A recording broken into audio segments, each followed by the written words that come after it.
intelligence, of course, if you recall, the department was created in May 2021.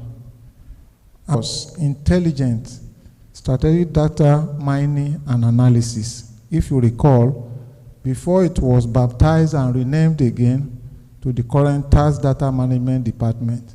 So you cannot divorce intelligence from data mining.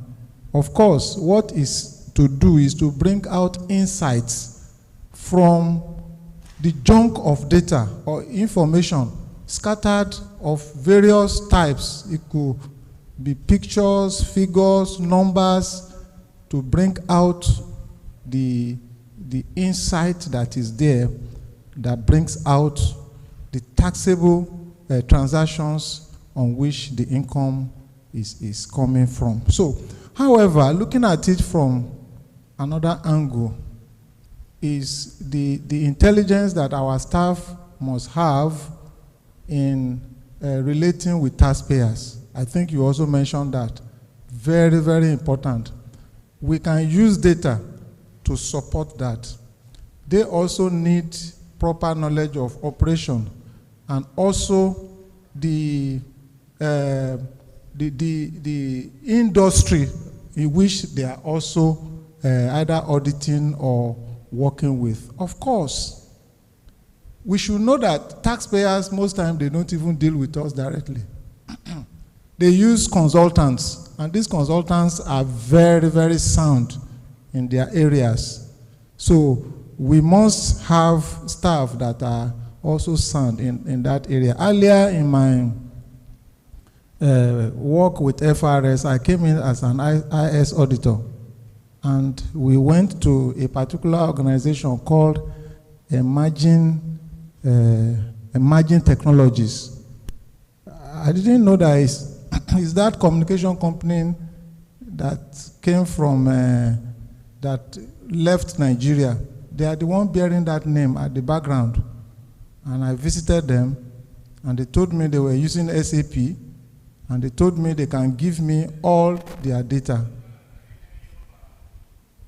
So, as at that time, we don't have the tool for somebody to download the whole communication transaction to me. Do you understand what I'm saying?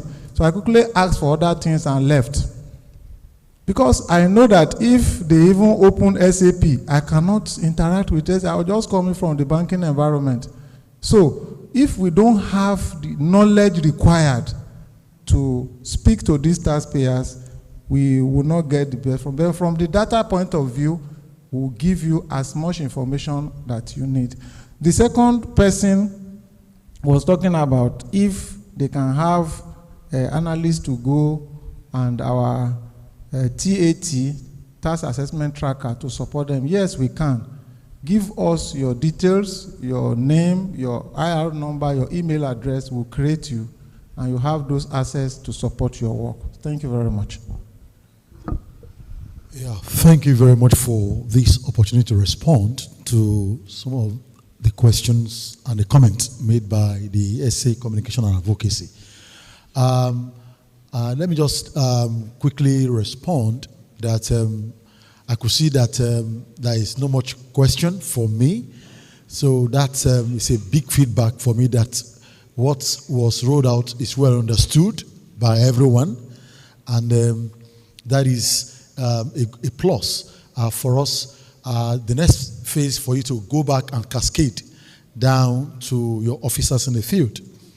To respond to the question by Michael from Afico, if you look at the process 2 about taxpayer inquiries, so taxpayer inquiries could be a general inquiry, technical inquiry, it could be a complaint.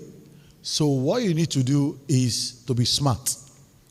Get the system, and also have an officer that, I think basically the officer should be in the taxpayers service division, right, unit, that when a taxpayer makes an inquiry, right, just have the serial number, they have the details of the taxpayer, what is the description of the kind of inquiry, is it a general inquiry, is it a technical inquiry, the date that inquiry was done, and the time of response.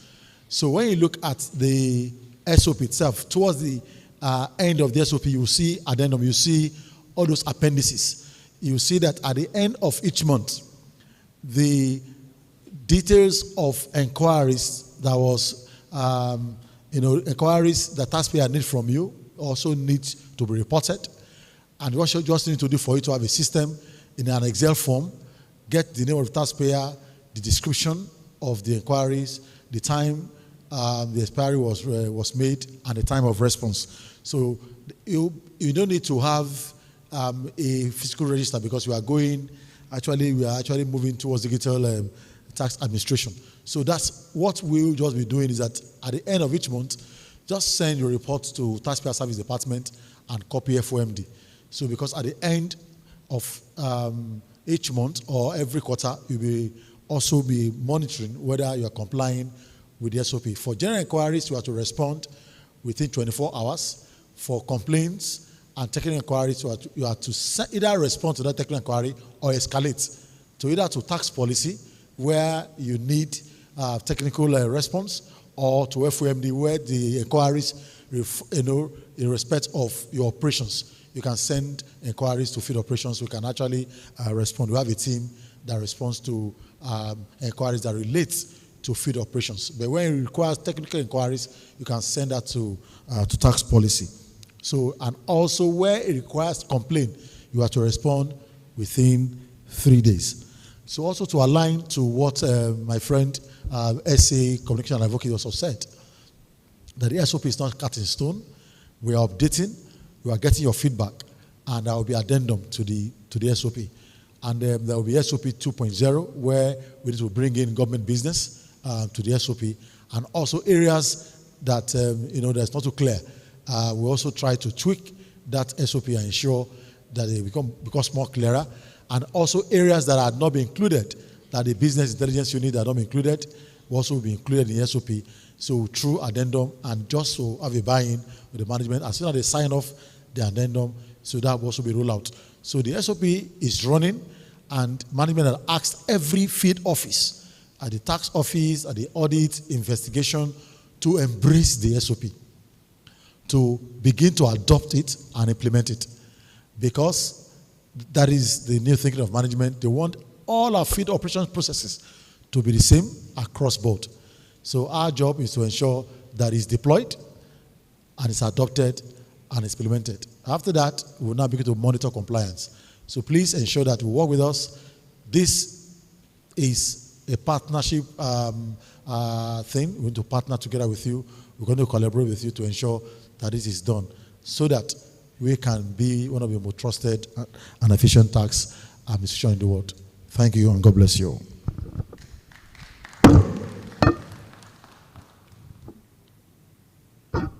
The last two questions before me, for those that have been following the pattern of my presentation, has been treated, I always treat them as frequently asked questions. They are issues that are very, very paramount and very important. One of them is the question on fintechs. Nigeria discovered that a large number of our population are not banked. So that brought about the issue of having fintechs, the Momo, Money Point, OPay, and what have you. Even 80%, if not 95% of you that are seated here, you are passing huge transactions from those platforms. Am I correct? You are also taxpayers. So what happened is that beyond what Nigeria thought, that small transactions, send money to students, send money to the village, it has gone beyond that. We are not unaware. And already we are engaging these fintechs. We had meetings with them, and we are already visiting them in Lagos. And if you listen to some recent communications, you see engagement of our chairman with some of their herdsmen. I hope you were following through. So it's part of the way to bring them into the tax net. But as we speak, their data is not yet in our database, but we are working assiduously to bring them in.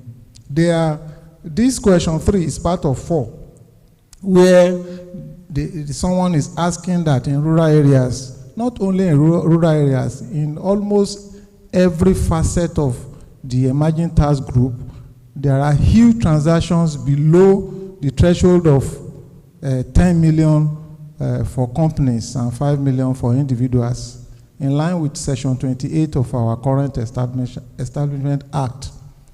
I also need to bring to your attention that the bill that is passing through various stages of approval has not fully or has not even addressed it. What it has is 50 million cumulative per month for individual and 100 million cumulative per month for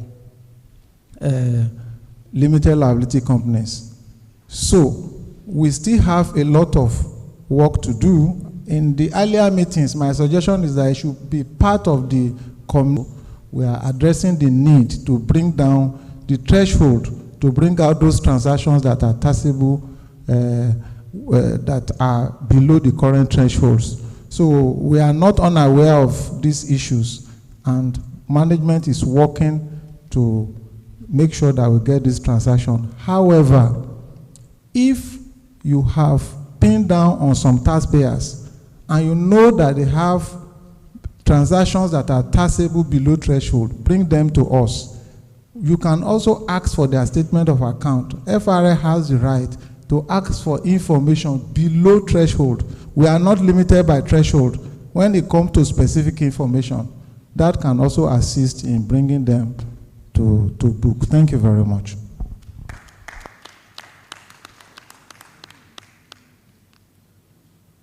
Okay, I believe they've done justice to the questions. So if they, okay, as I invite my CD to join them for.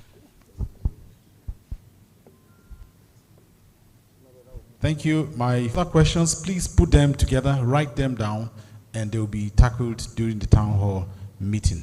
Thank you very much. Now, please put your hands together for them as they go back to their seats. Now, may I have your attention for just a few moments as I take these announcements. I told you earlier, please tear out a sheet of paper. A lot of you still have your worries, operational issues, and every other thing that relates to the running of your office. This is the time that it will be tackled. Tear out sheets of paper. You can write as many questions as possible, and it will be after breakfast. We are going to close and round up sometime around 2 o'clock, and there will be visitation and sightseeing to your offices. The CD will do that with his team. Also, in the evening, by 7 p.m., we are going to have a final closing dinner right in the hall here. You're all expected to dress down, not casually. If I call it a dinner, a lot of you will wear your ball gowns and all that, but no. Let's all be casually dressed down, look nice. I'm very sure my CD will be putting on the jeans then. So just get set, put on your dancing shoes. It will be dance, dance, dance, signifying the grand finale, the final closing of the journey we started at 4 different locations. Uyo is the final bus stop. So we expect to put on our dancing shoes and hit the floor with our dance steps right here in Uyo. Are we ready, Uyo? Uyo, we don't seem to be ready. Lagos gave me the energy. Uyo, are you sleeping? Are you ready, Uyo? Akwabam is sung. Is sung. Very good. So I like that. I need that energy from you. We're going to have breakfast right now. Breakfast is served. Before it gets cold, it's just 20 minutes. So I could just advise you, grab your whatever you need to have, come back and sit down here. Please, no going out now. The CD has directed that we'll round up in 1 hour maximum. So you do your tea break, 20 minutes, town hall, 40 minutes, and we'll do the closing. So, on that note, may I call on my CD as he leads the directors for tea, then the rest of us will join. Thank you. Tea is served, 20 minutes time, we will come back. My time is, my time is 12:08. By 12:30, we're expected to come back here. 12:30, let's remain back in the hall here. Tea is served.